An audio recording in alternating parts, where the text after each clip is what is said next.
તો ખેડૂત મિત્રો, સૂર્યદેવનો મંગલ પ્રવેશ મઘા નક્ષત્રમાં થવા જઈ રહ્યો છે.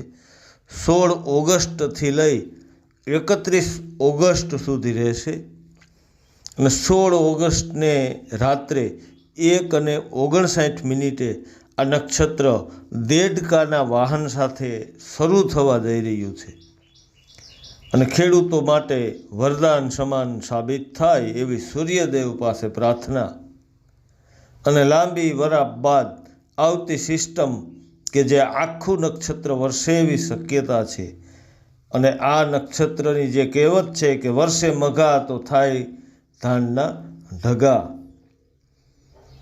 તો ખેડૂત મિત્રો, અમૃત જેવું ગંગા સમાન જે પાણી આ નક્ષત્રમાં વરસતું હોય તો આપણે થોડુંક જોવાનું છે, અનુભવ કરવાનો છે કે ગયા નક્ષત્રમાં કેવા રોગ હતા અને આ નક્ષત્રમાં કેવા રોગ હોય. કેટલો પડે ફેર નક્ષત્રના પાણીનો, વાતાવરણનો.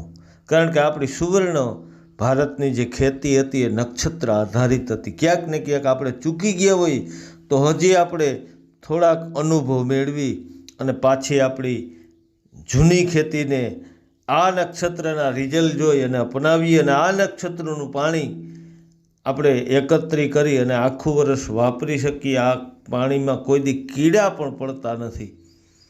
આ પાણી જેને ગંગા સમાન ગણવામાં આવ્યું છે અને કૃષ્ણ ભગવાન વરસાવશે આખું